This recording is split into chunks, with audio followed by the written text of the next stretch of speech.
But there's these deeper parts of us. Like in internal family systems, they call this the self. And the self is not a part.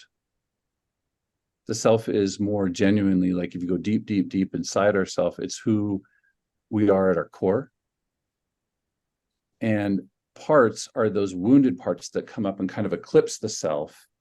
And so while they're trying to keep us from harm and they're trying to protect us, sometimes they're blocking us or keeping us from something more fundamental, more important for us, something very deeper level that we need. And that's when we need to say, hey, if there's another way to get the protection that you feel like you need, but still be able to allow me access to what my soul needs, can we have a conversation about that? Welcome to the Deeper Awareness Podcast, where we delve into the depths of our inner selves, uncovering authenticity and transformation. Join us for enlightening conversations on breathwork, self-discovery, and the profound journey within. I'm your host, Josh Perry, joined by the delightful Hannah Oxley. Let's begin. Hello, and welcome to another episode of Deeper Awareness. I'm so happy you are here. This episode was so good. I relate to this so much. So we interviewed Mike Nelson. He is a licensed clinical mental health counselor, and what a treat he is. So I just love when somebody combines two of their passions to create something so unique. And that's exactly what he has done. His passion for helping people, he has mixed with his admiration for movies and especially like the superhero genre. And he makes these curated little movie clips on YouTube where he kind of narrates through a movie scene and just kind of breaks it down into just helpful mental health tips and they're just so relatable because we all love movies. I'm a huge movie fan. And so he does this in our episode today. You'll see we listened to two different clips. And so I just was looking through his videos on YouTube and oh my gosh, they are so great. Just like 7 to 10 minutes of your favorite movie, and I'm sure your favorite movie is on there, from Gremlins to Frozen. Just so relatable and so unique and original. And that's what I love, is when people take a gift that they have and mix it with something they are passionate about, and just what comes out of that is always magical. So without further ado, please enjoy this episode with Michael Nelson. I can't wait to have him back on the podcast. Maybe I'll start with I wanted to share with you guys how much it's been a gift for me to have this invitation to be here, because as I went and I listened to your podcast, it brought up a lot of introspection, and I learned a lot about myself. And one of the things that was really helpful for me was listening to other people introduce themselves. And so people sometimes introduce themselves by what they do, their job, what they get paid for, all that kind of stuff. And I wrote something in response to this that I really appreciated learning about myself, because of how you say, okay, so what do you do, or who are you? So can I read that too? Please. Yeah. Okay. I realized that one huge part of me, I love consuming stories. I love storytelling. And I mean, I think back to when I was little, some of my earliest memories were my mother reading stories to me, Dr. Seuss stories. And I mean, that was bedtime. And that evolved into so many different ways of consuming stories. I like comic books, and I like watching television shows, and I like watching movies, and I like watching plays, and I love watching all the different things that are available and how people can consume stories. Podcasts is another way to consume stories. And as I was listening to your podcast, I thought about times where when I was little, I'd have my action figures you know, as a little boy in the room, like a He-Man figure and a Transformer or something. And I would be like creating stories and kind of re-narrating these stories that I had consumed. And that was a real important revelation for me in listening to your podcast and trying to understand myself, is that I love stories. And I think I've come to understand that another thing that I really love about myself is understanding like how my brain sees the world in terms of stories. And that a lot of times my brain is telling me an unhelpful or a harmful story. And so when I am aware of that and I key into that, I can re-narrate my story in a way where I feel better about myself. And so that was something that was like a really cool revelation that I had listening to your podcast. And you guys have this collection of stories. Like that's what your podcast is like, it's a collection of stories. And so in the spirit of allowing me to get to know you guys a little bit better, I want to throw out the question, what's a story? It could be a book, a movie, a comic book, anything that just has really resonated with you in your life. And what's one of your, like if someone says, what's one of your favorite stories? It could be an actual person, it could be a fictional characters. Well, you know what first pops into my mind?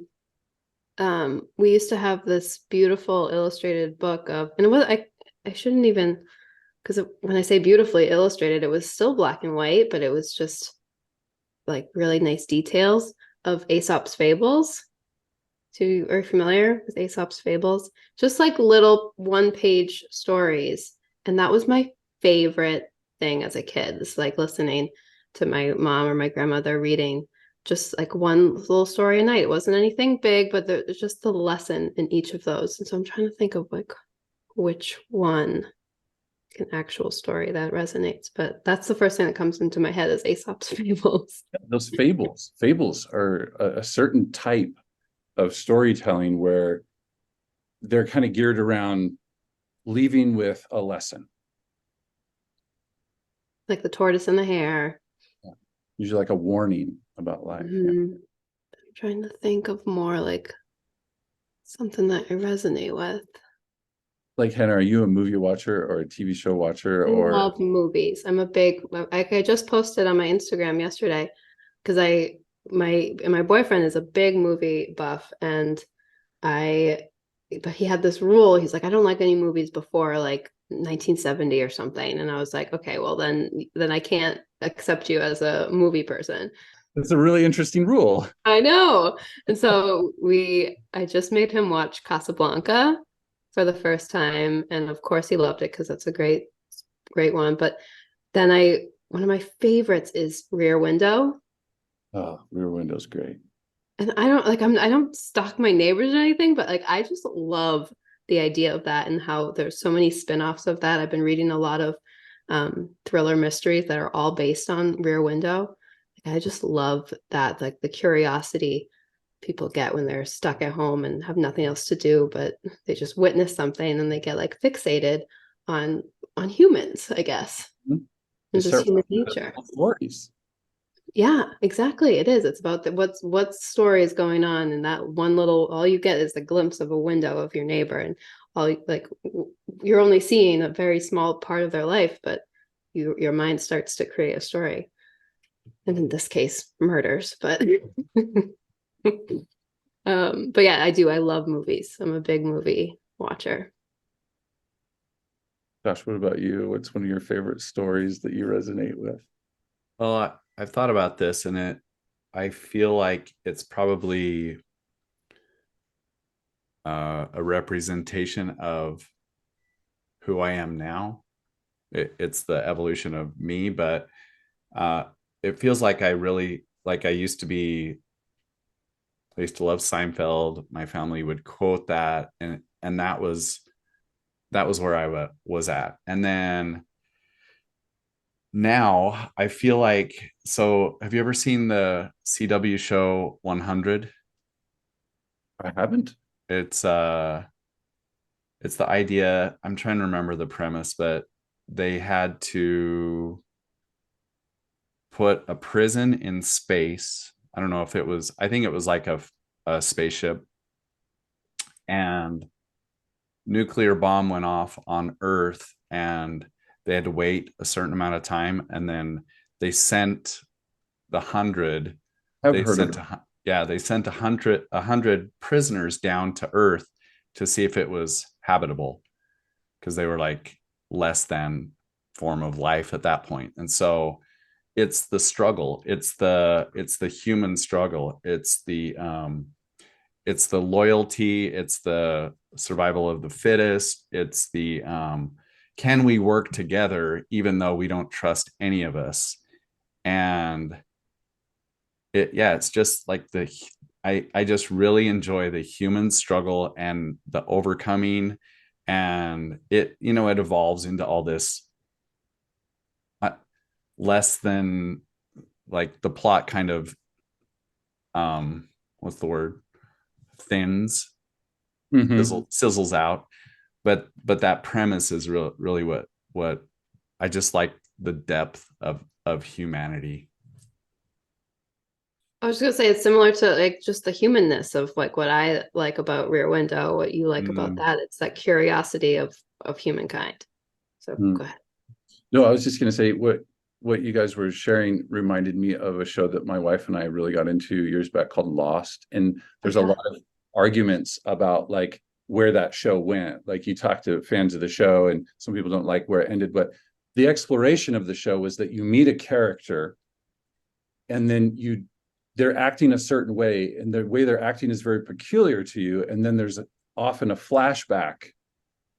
And it's after the flashback, maybe several episodes later, that you understand why that character is doing what they're doing. And then it makes perfect sense to you. And I loved that premise for that show, that like, this is what we are not on the desert island with the others, except we are on the island with the others. And we're meeting people and we're trying to figure out, why do they do what they do? And if we had flashback episodes of these people that we're coming in contact with, we'd be like, oh, I know why they're acting that way. I get why they're doing that. So I thought we'll see if the technical things work here or not. But I want to play a scene of a show where I noticed that you guys in almost all of your episodes of the podcast talk about transitional points. Right? That's where people's stories get really interesting, is where I'm moving from here's where I thought I was, and then through a series of experiences and often unpleasant experiences, there's like new learning on the other side of that. And so, of course, I thought of Dr. Strange, because that's who anyone would think of. The famous surgeon, very accomplished, and then he is involved in an accident and loses the ability to use his hands. So he goes on this journey in order to figure out like how he's going to get his hands fixed. And in his travels, he comes into a room and he gets to meet with someone called the Ancient One. And so I wanted to watch that with you, and then you're going to tell me what you see in that scene. Okay. And if you're listening to the audio, jump on YouTube to watch this scene with us. The sanctuary of our teacher, the Ancient One. The Ancient One? What's his real name? Right. Forget everything I think I know. Sorry.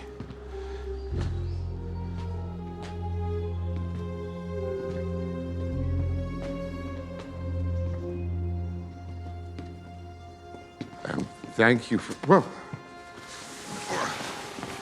Okay, that's a thing. Thank you. Hello. Oh, thank you. And thank you. Thank you, Ancient One, for seeing me. You're very welcome. The Ancient One. Thank you, Master Mordo. Thank you, Master Hamir. Mr. Strange? Doctor, actually. Well, no, not anymore, surely. Isn't that why you're here? You've undergone many procedures. 7, right? Yeah. Good tea. By the way, I pause it here just for really quick. I love how in this scene, everything that is happening is tripping him up.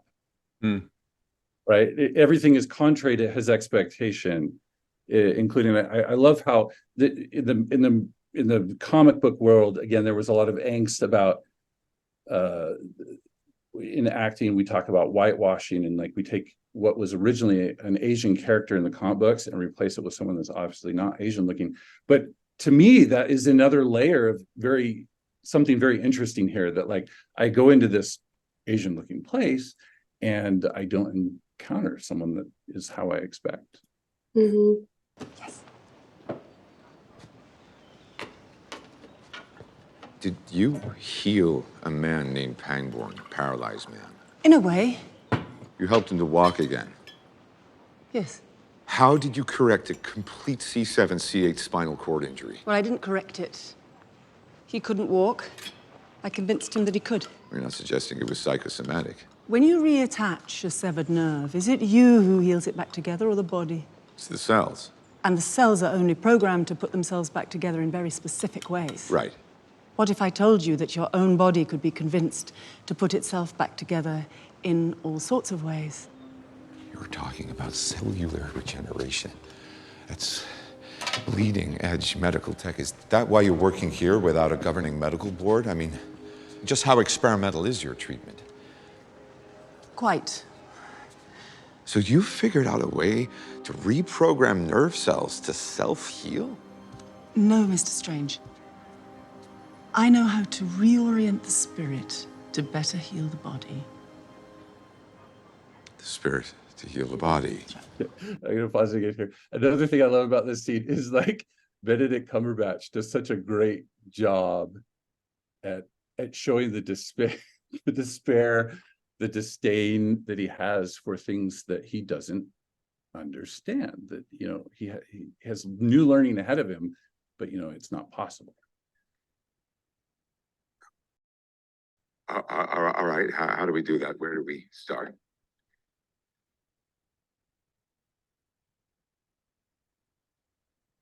Don't like that map? Oh, no, it's really good. It's just, I've seen it before in gift shops. I like about the this smile. Acupuncture, great. Yeah. What about that one? Showing me an MRI scan. I couldn't believe this. Each of those maps was drawn up by someone who could see in part, but not the whole. Spent my last dollar getting here. One-way ticket, and you're talking to me about healing through belief. You're a man looking at the world through a keyhole, and you've spent your whole life trying to widen that keyhole, to see more, to know more. And now, on hearing that it can be widened in ways you can't imagine, you reject the possibility. No, I reject it because I do not believe in fairy tales about chakras or energy or the power of belief. There is no such thing as spirit. We are made of matter and nothing more. It's just another tiny, momentary speck within an indifferent universe. You think too little of yourself. Oh, you think you see through me, do you? Well, you don't. But I see through you.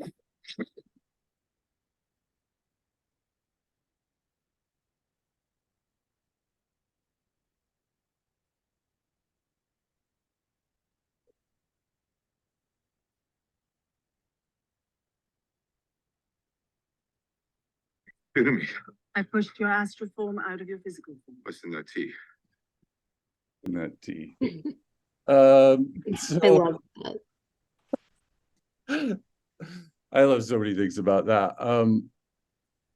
I'm curious, tell me what you see. Hannah or Josh, tell me, like, is there any part of your journey that Marvel cinematic moment kind of represents? What comes to mind for you? Well, 100% for me. My awakening moment happened when I was very, very sick and I live outside Boston, so I'm around some of the best doctors. They could not heal me. They told me that I was going to have colitis for the rest of my life, and I would, if this medication wasn't going to work anymore, that I'd have to seriously consider getting a colostomy bag, and they were just like, you are sick for the rest of your life kind of thing. And I remember being like, this is not my story. So I sought out a different alternative type of healing and found it. And so it was the same thing. And when I brought that information back to my gastroenterologist, like, oh, this is what's actually wrong with me. I actually have parasites, which you somehow overlooked, but not mad about it. I just wanted to work with her and work together. And she was like, no, there's a 0% chance that you have parasites. And I remember just being like that was so maddening to me that somebody, and she had that energy of Benedict Cumberbatch, just like what kind, like, no, like, just no. Isn't showing up on our scans. Right? Exactly. We've taken samples, we've done all this. Like, what do you, like, you don't have that. And so I stopped going there and I went to the person who cured me of having parasites.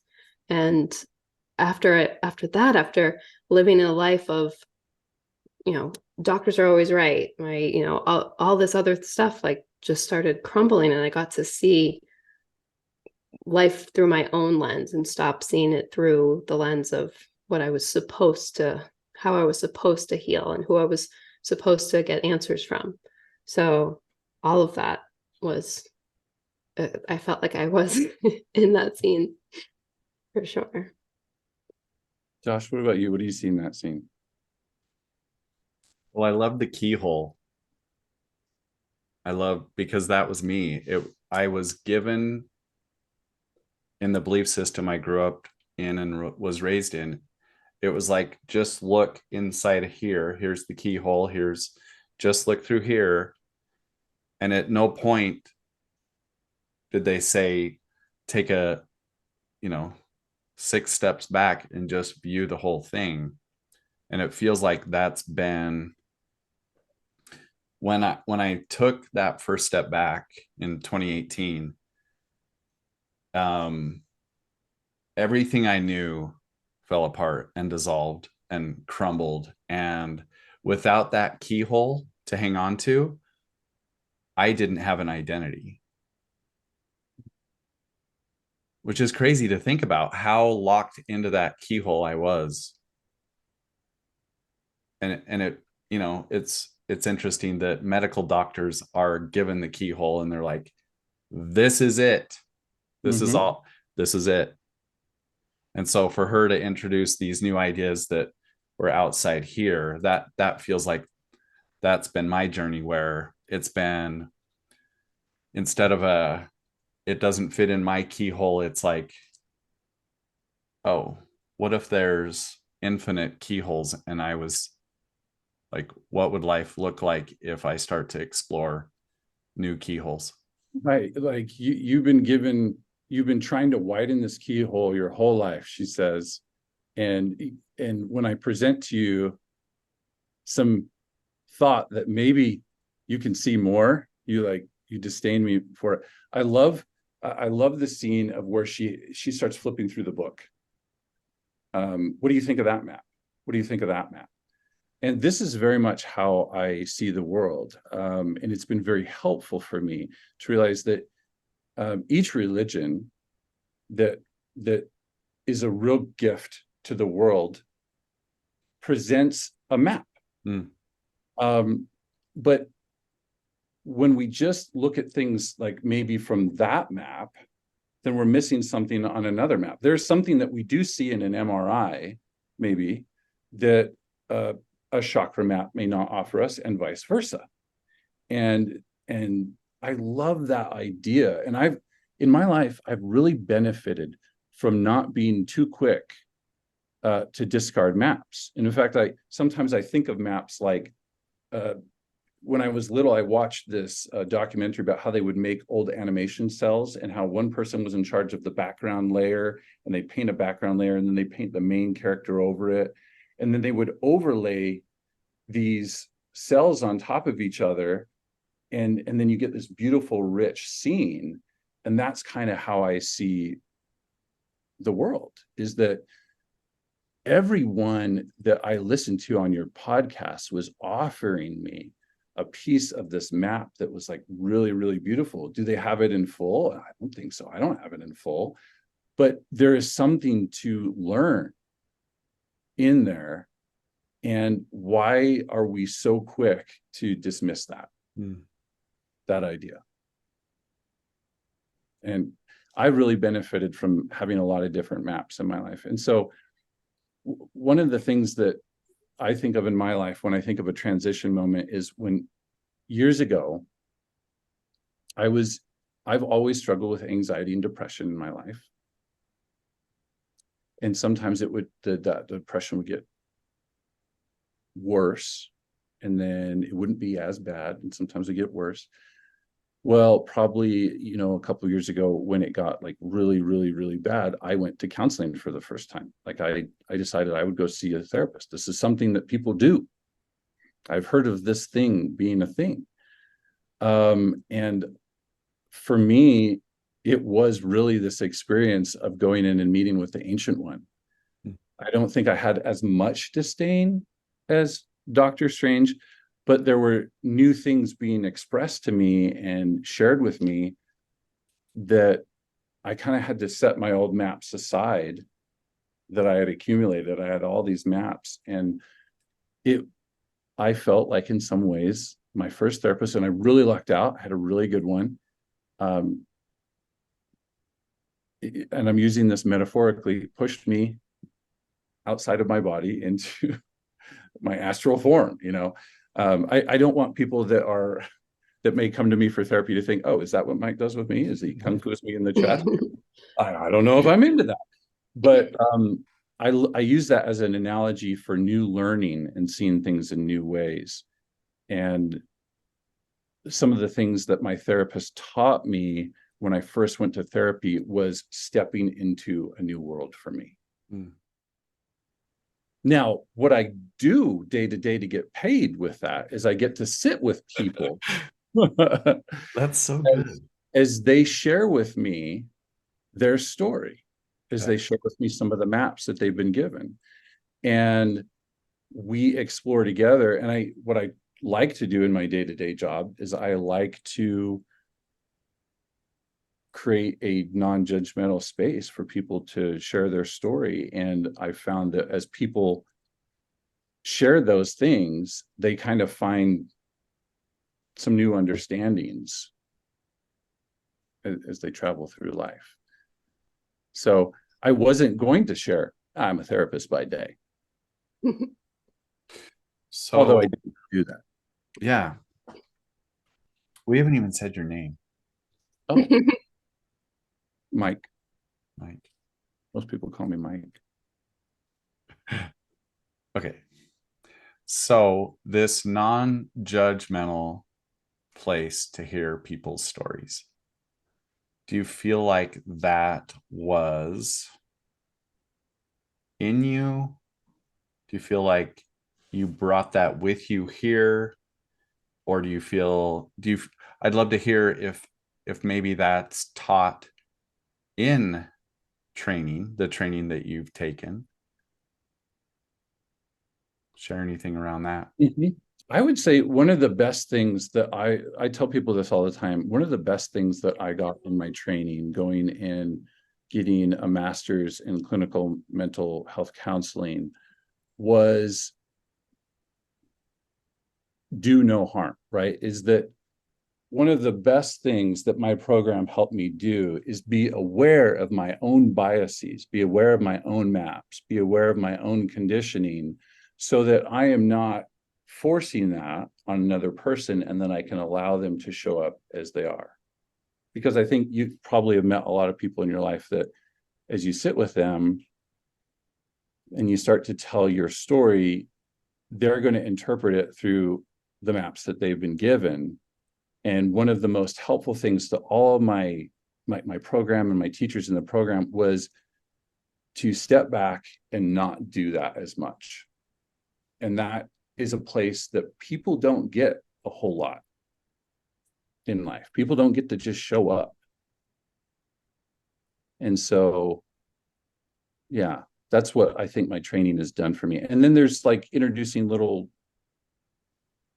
therapy modalities along the way, and each therapist finds their own little therapist modality to fall into. But the therapist that I first met with, I would say that he was probably your run-of-the-mill cognitive behavioral therapist and was really good at being non-judgmental.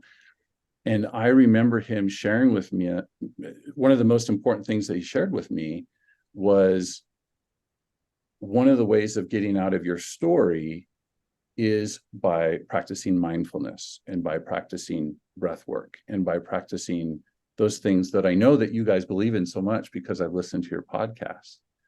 And one of my Dr. Strange moments was, I remember going to therapy. I still remember this very clearly to this day. I was going to therapy and he said, you know, a lot of times people can really benefit by understanding the relationship between what they're feeling and what their body is experiencing and differentiating those two and parsing them out. And so he taught me some breath work, and I became mindful of my breath in that session. And he was walking me through a mindfulness activity. And as he did that, I remember leaving his office and putting my hands on the steering wheel to go home. And for the first time, it was really that, like, I'm outside my body experience where I felt my hands on the steering wheel. I know that sounds really like not mind shattering, but when we get into a car, there are so many steps that we do on autopilot, right? We get into a car and we put the key in the ignition, we put our foot on the brake, and we do all this because we've just been on autopilot for so long doing that same thing. And that was interrupted. And all of a sudden I realized, this is it. This is what we call mindfulness, is like to be aware in the moment, what you're experiencing in the moment. And those first little sessions of learning how to work with my breath were so helpful in getting me to that point. And that became a journey, like Dr. Strange for me. Like once he was in that, he went into that and then he went back into his body, and then he had to learn how to keep going there. I began this journey of trying to be more mindful and more aware in my life and understand my story more. So, yeah. And so when you went to this therapist, so that was like a pivoting moment for you. Like, when did you decide that this is what I want to do? Has helped me so much that I want to help people this way. So that was a discovery made then? Well, I've always been a person who, when I experience something that I feel benefits me or I get some benefit out of, I start like kind of looking over my shoulder and going, does anyone else want to experience this? This is kind of cool. And again, not in the spirit of trying to force my nap on anyone, but in the spirit of like, I really like to share those things that have helped my life. Mm. Yeah. I love that. So how soon after you started going to therapy did you sign up to get your master's? That is a really good question. So after I was in therapy, I think it was still probably several years before I went into the program where I was licensed. I love that. Mm-hmm. I was just a life pivot. What were you doing before? So I was in religious education for years and years and years of my life. And I got to a point where that needed to change. And I think part of that, being authentic about myself, I think part of that was that in certain educational models, there's the getting up and the telling people how things are. And that can be really good in certain settings, right? Like in the medical field and things like that. But what I mean by that, like you experienced some medical trauma around this, but like there's a time to be able to go, here's how to look at cells and here's how to read these kind of things. And I'm going to tell you how to do that. But I'm very partial to the idea of getting together with other people and holding something up and saying, what do you see? And let's look at this together. Mm-hmm. Bring your understanding to this. And So I wanted to move into different kinds of educational settings when it came to that. Well, I'm sure there was the keyhole, and it was almost like you saw outside the keyhole, and then you're like, I don't know if I can do this right anymore. Does that feel true? Yeah, like I think that's what I'm describing. I think that you said that really well, where I grew up in kind of an educational system of like, here's what we're presenting this, and you absorb this. And as I developed in my learning and my growth, I felt like it resonated more with me to hold up something and say, what do we all see about this? And can we all learn from each other? And I couldn't continue to do that where I was. So you did that with Hannah and I. And is that, I'm curious about your experience and your excitement to share, because I loved that you brought that with you and you're like, you guys, this is amazing. And I want to try to see this through your eyes. Was that your kind of goal? Well, I don't know exactly what my goal was, but I think my goal was trying to be authentic and share, like, I think of things very visually, and I think of things where movies play out in my head all the time and TV shows play out in my head all the time. And I don't think that's the only way to see things in the world, but it just comes so naturally to me and I get excited about it that I figure I might as well lead with some of that, since that is kind of how I see the world. Yeah, just bringing it your essence. Because if that's something that lights you up, people feel that. Josh and I felt that. We're like, yes, well, what did you bring? Let's watch this now. Can I show you another one? Yes. Okay. Yes, please. I will show you another one.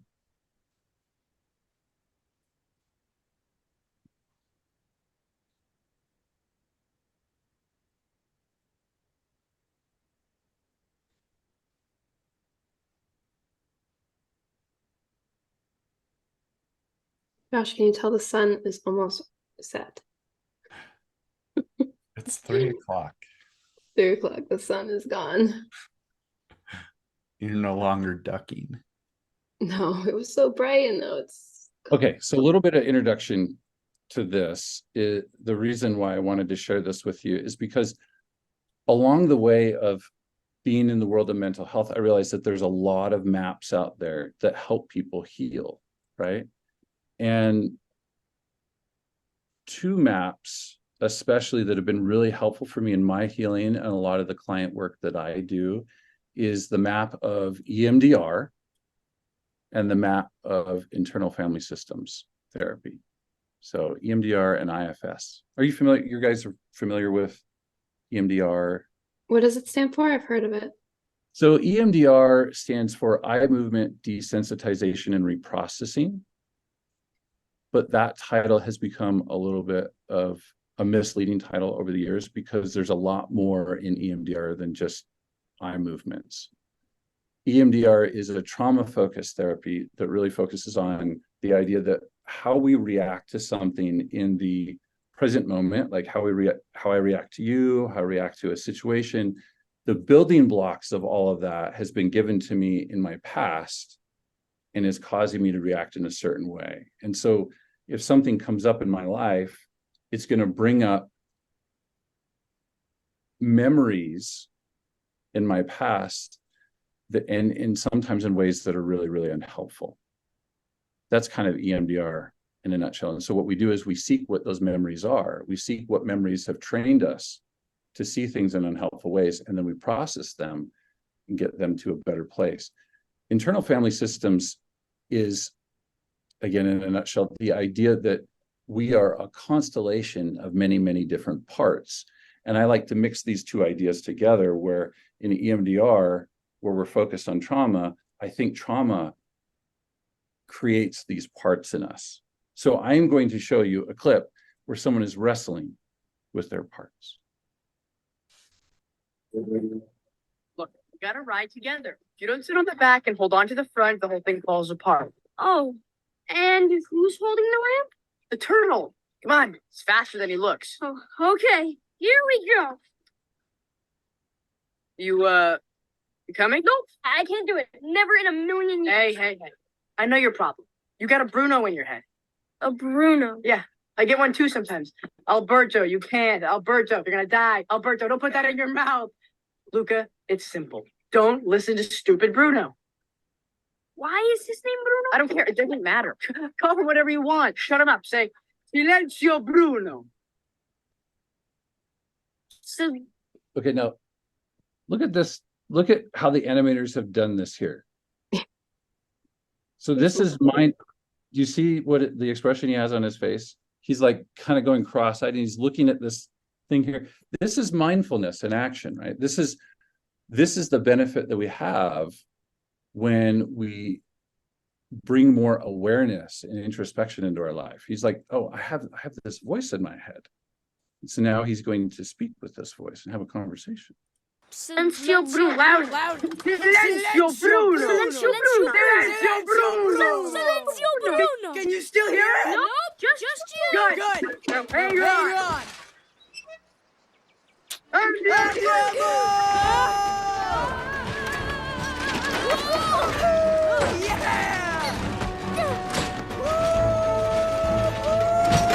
Silenzio Bruno, Silenzio Bruno, Silenzio Bruno, Silenzio Bruno.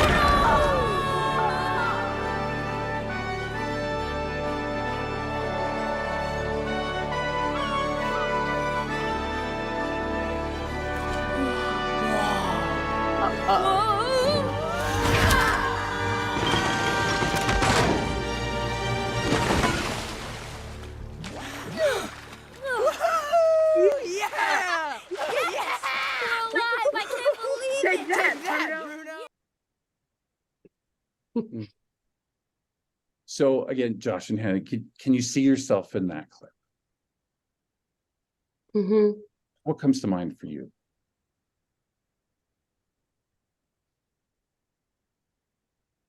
Like every morning waking up, having my ego be like, let's just sit on the couch on your phone.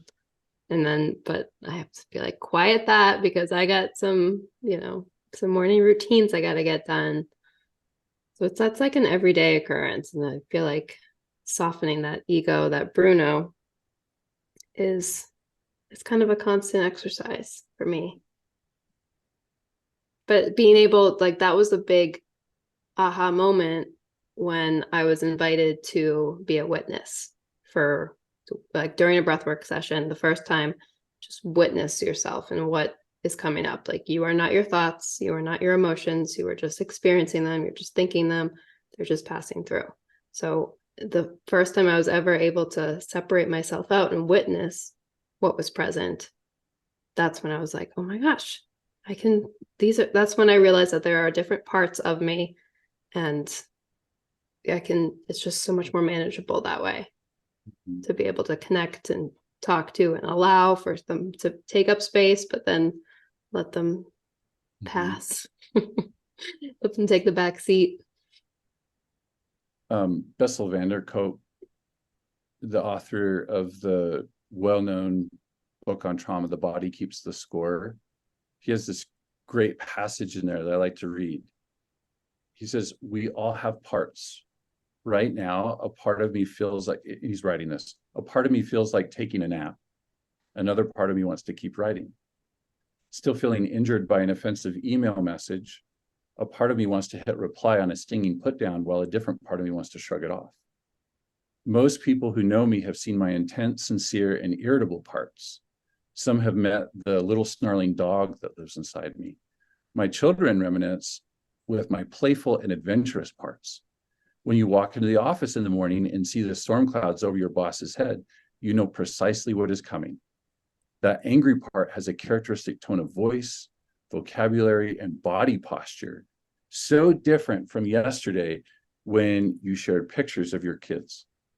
And then he says this, parts are not just feelings, but distinct ways of being with their own beliefs, agendas, and roles in the overall ecology of our lives.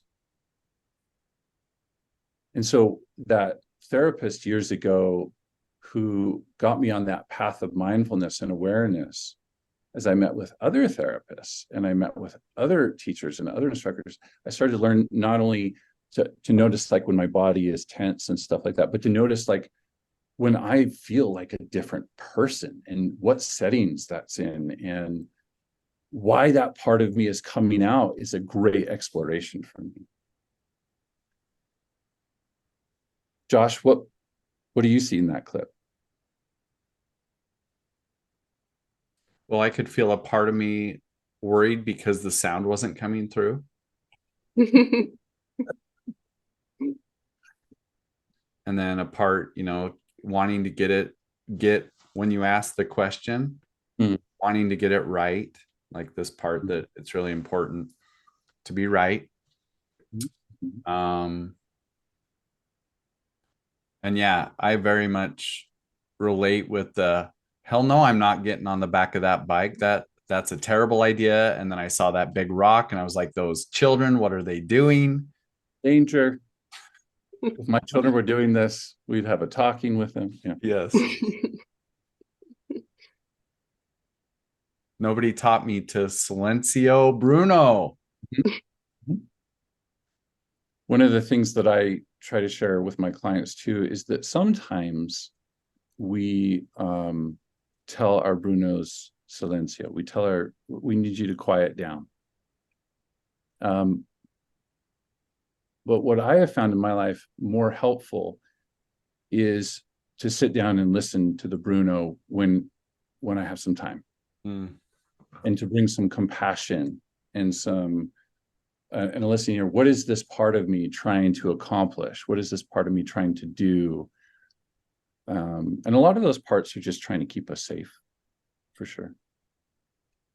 Right. That's a big thing I invite when I'm facilitating breath work is as we welcome our parts in, if you're frustrated with one of them for keeping you small or whatever the instance is, just thank them because they're there to keep you safe. They're trying to keep you safe. They've experienced something in the past that want you to respect that's why they're there. So I love that too. Like just respecting them for what they are and then letting them quiet a little bit.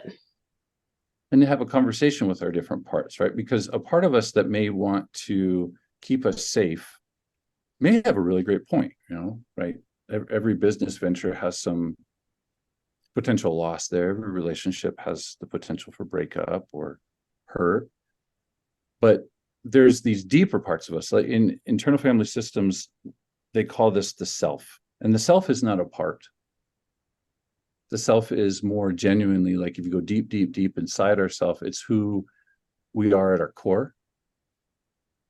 And parts are those wounded parts that come up and kind of eclipse the self.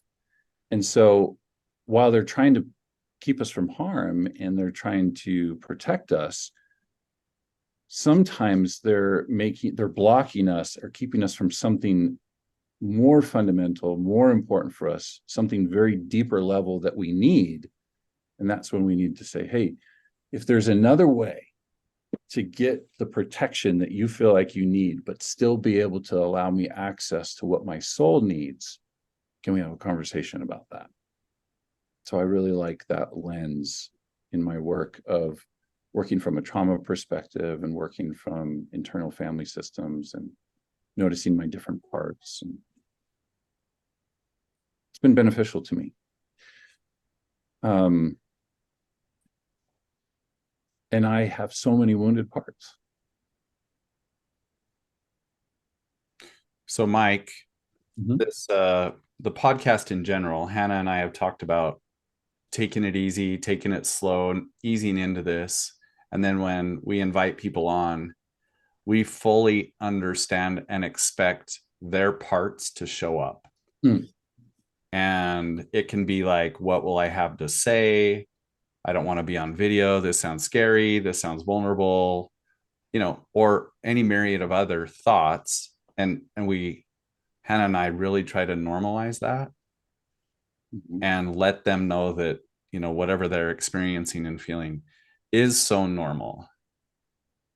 So, would you be open to sharing maybe our back and forth as I invited you on and the parts that came up for you and our interaction back and forth? Mhm. Yeah, I would be willing to share that. Be great. Um,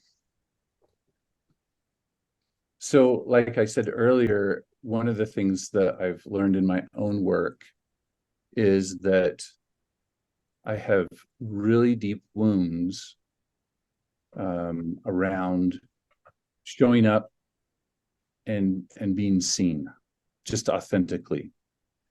And so although while I do like to share what's in my heart, and while I do like to share things that I've learned, I've had a history of like sometimes when I get really excited about something and where I show up like in that energy,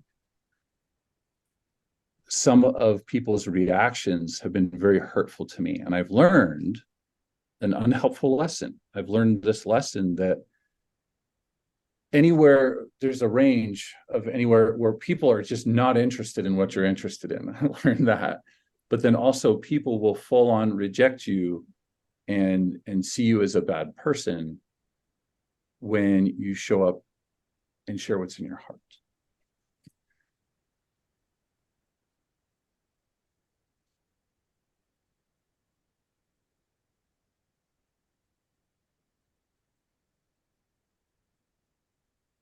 And so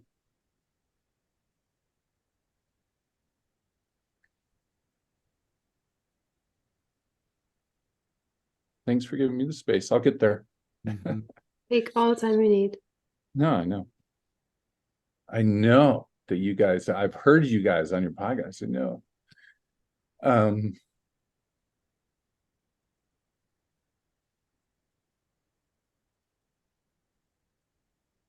so here I am meeting with my clients every day, meeting with them and inviting them to lean in, inviting them to be courageous, to show up.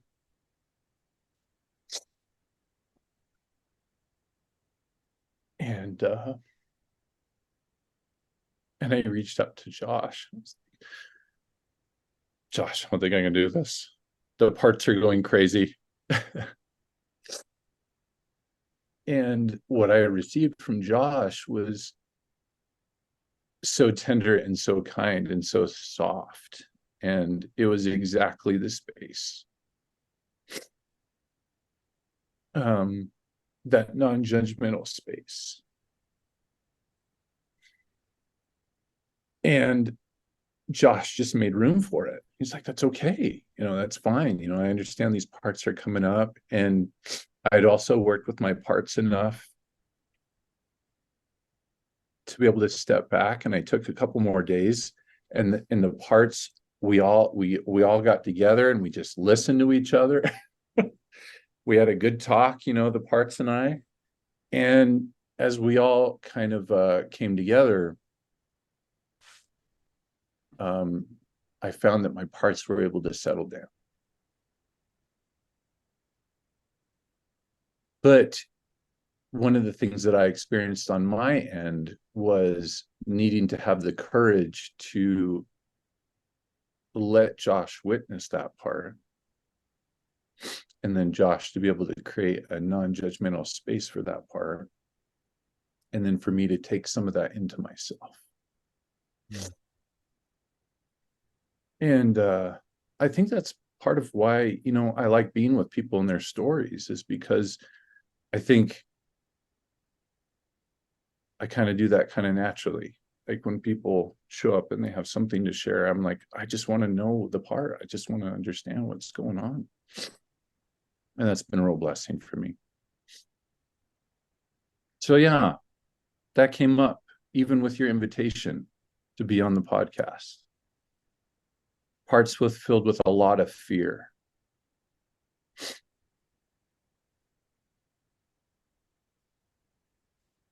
And it's okay for those parts to be there. I witnessed, because I would get the text or the phone call, and I could feel like this, concern, this frenetic energy, this worry. Mm. And I could also feel this strength underneath inside of you, and this willingness to hold both. Mm. And that curiosity, that it wasn't like I'm out of here, it was like, what is here? And so Mhm. just reflecting back, you did lean in. Mhm. And it, we had the conversation, or the text, I think it was yesterday, where it was just like how beautiful the experience before this even happened, the podcast even happened, Right. all the things that you learned, and I was learning too by watching you learn, and how like human it was for you to go through that, and for me to relate and to understand, and because I feel those things too. Mhm. Yeah, it's interesting to reflect on how the fears that I had initially were replaced with excitement, which is interesting because fear and excitement kind of carry the same energy in some ways. And so like when things started to shift, I like wanted to sit with you guys. I wanted to get, I like before I was like, no, we need a couple more weeks. Let's just back up. But then it like shifted to, I want to, like when I was texting you yesterday, I was like, I want to meet with him today. I've experienced that too, turning the fear into excitement. Because, like you said, it's that same texture. Mm-hmm. And then once you do the thing, just all the empowerment of like, oh, I did that. I can do anything. Mm. It just gives you that little push forward. Yeah, there's that fear. Like for me, I have a part that thinks that I have nothing to offer the world. And if someone else said that, anybody else that I've ever met said that to me, I'd be like, "Ah, that is like, no, like, of course, like everyone has a gift to the world." So to hear myself have that part, like it's so there, it's so real, that part.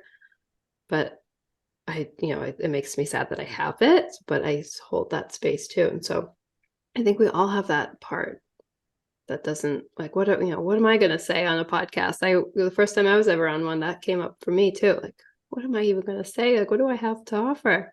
Mm-hmm. What do I have to bring to the table is how I usually word it. Like, that's always the one that runs through my head.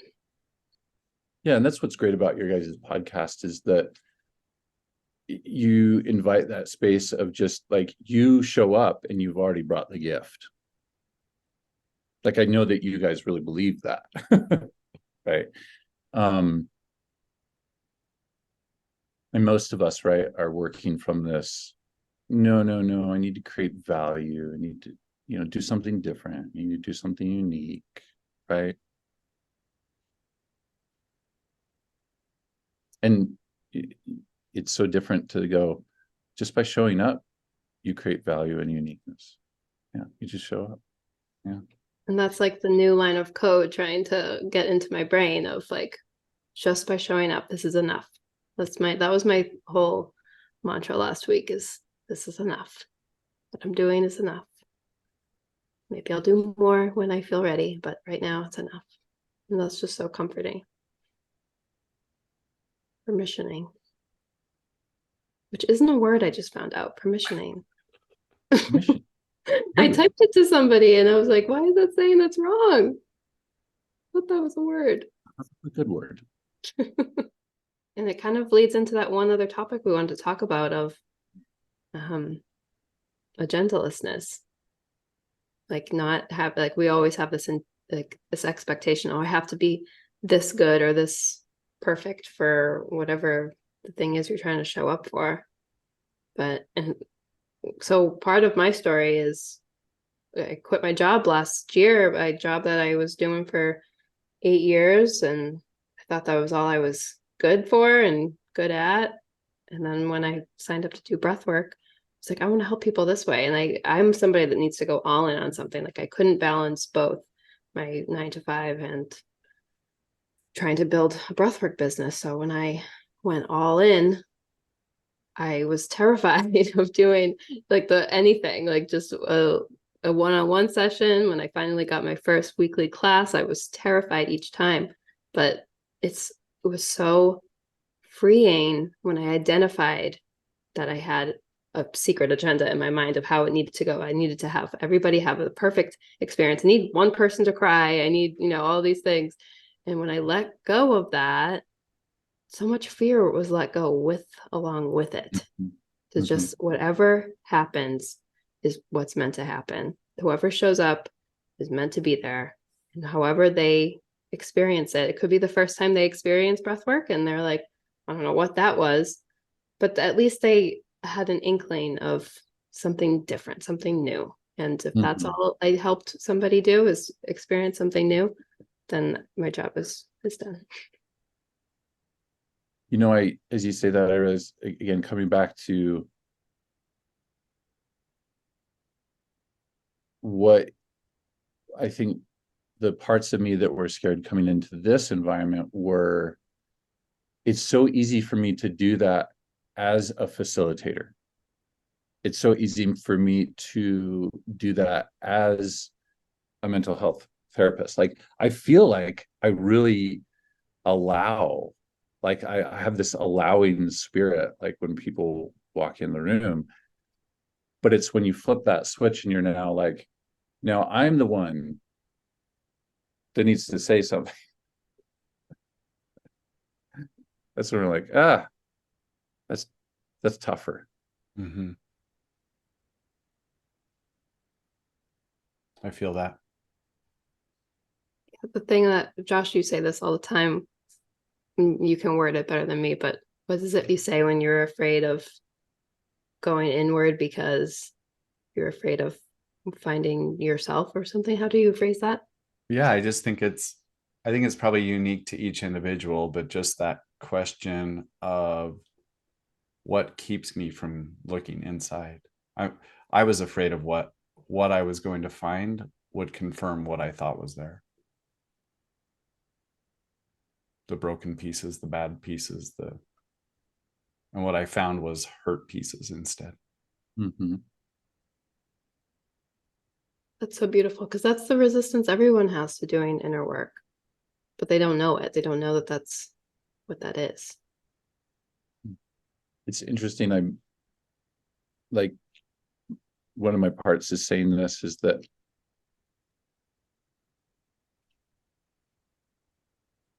if I was one-on-one with you guys, I feel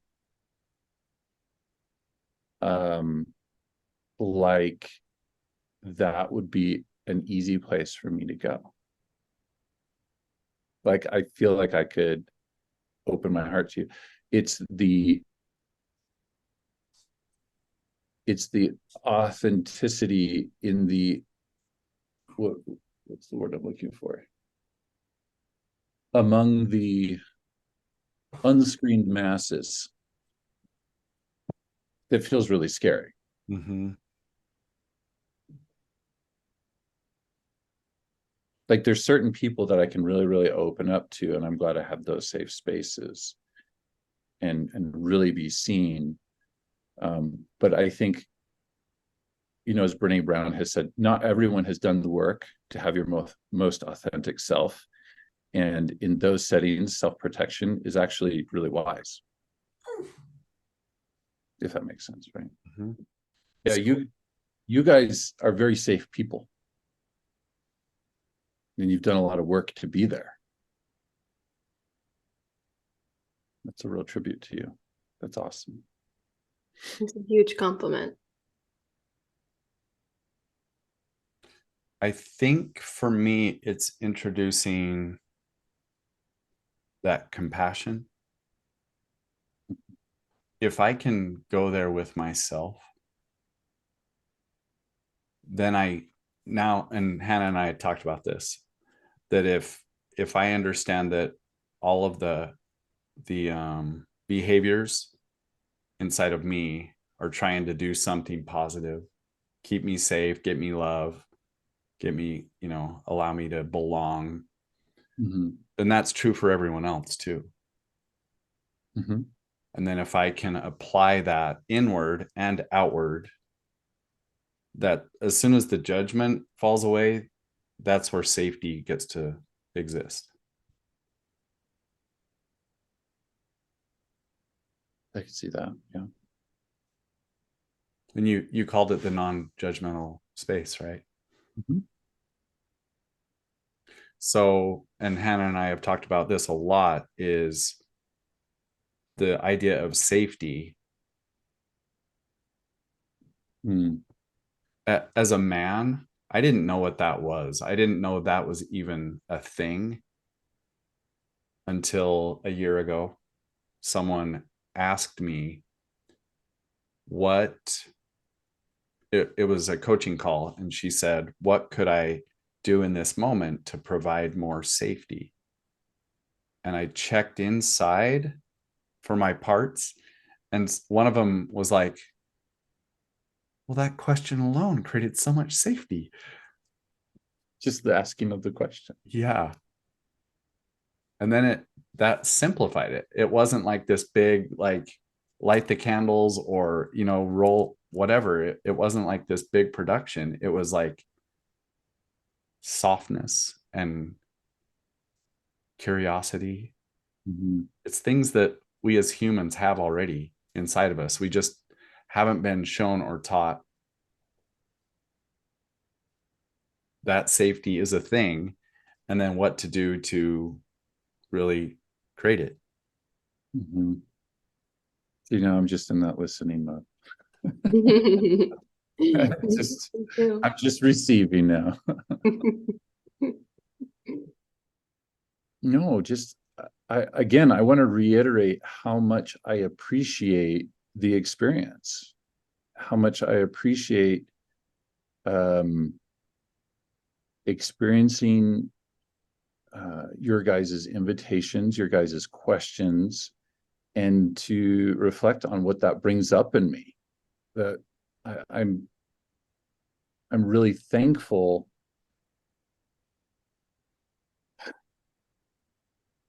to kind of see what parts in there are still healing. I'm thankful for the compassion that I and you guys can bring to those parts. And yeah, I'm just very thankful for that.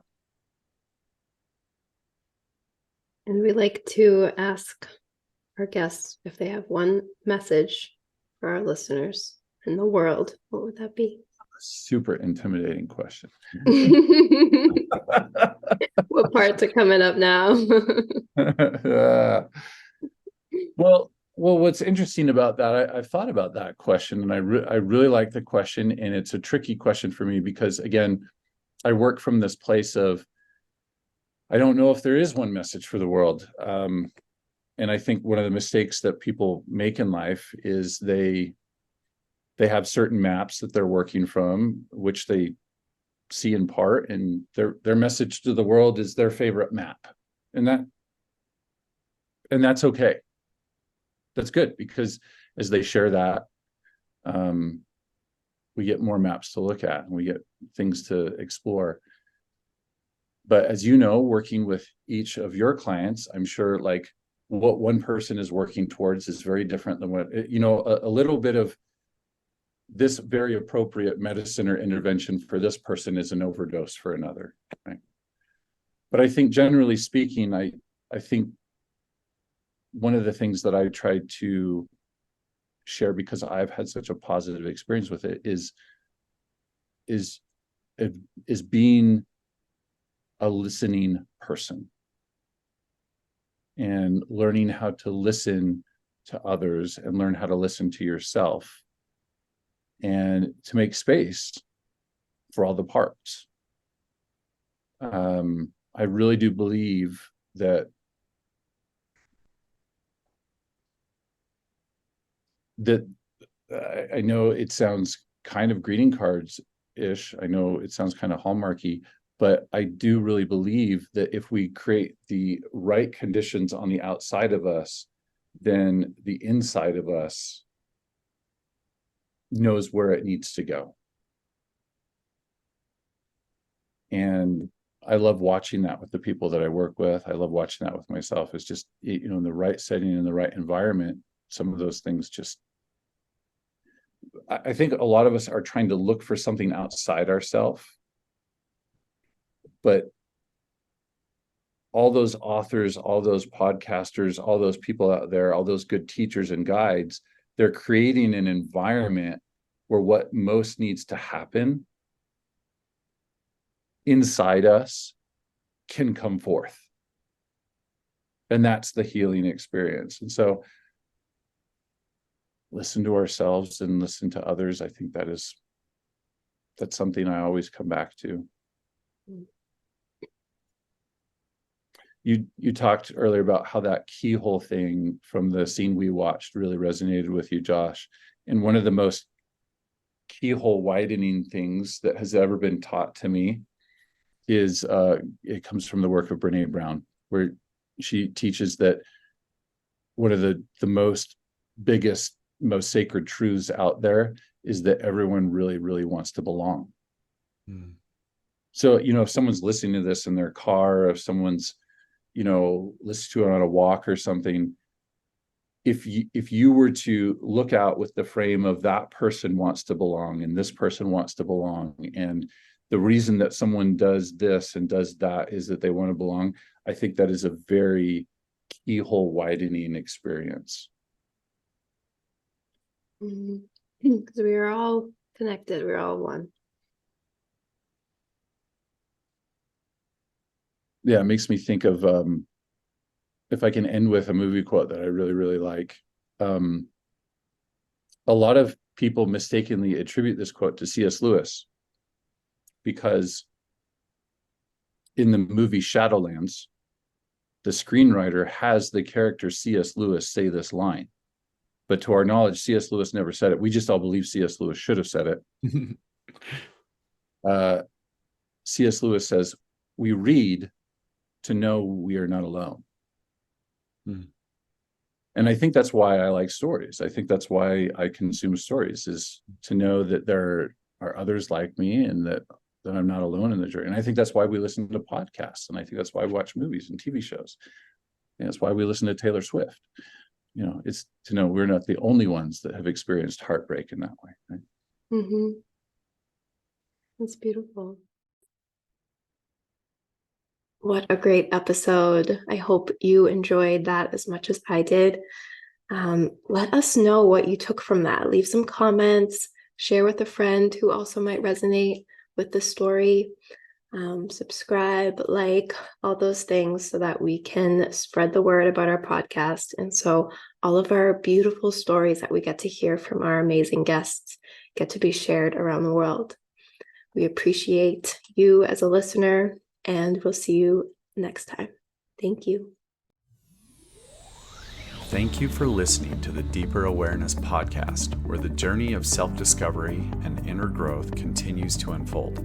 We hope this episode has ignited a spark within you and inspired you to embrace a more conscious and authentic existence by looking within. If you enjoyed today's conversation, be sure to subscribe and stay tuned for upcoming episodes, where we'll continue to explore the transformative power of breathwork and emotional healing. Continue the conversation and stay connected with us on Instagram. Follow @Deeper Awareness Podcast to receive daily inspiration, valuable tips, and updates on our latest episodes and offerings. We'd love to hear your thoughts and insights from today's show, so feel free to share them in the comments below or tag us in your posts. Your engagement and feedback mean the world to us as we strive to continue to create content that resonates and empowers our incredible community. Together, we can continue exploring the depths of consciousness, fostering genuine connections, and supporting each other on our transformative journeys. This episode is brought to you by You Belong Breathwork, your destination for transformative healing and self-discovery. At You Belong Breathwork, we believe in the power of breath to unlock the deepest parts of ourselves, leading to profound insights and a greater sense of connection and belonging.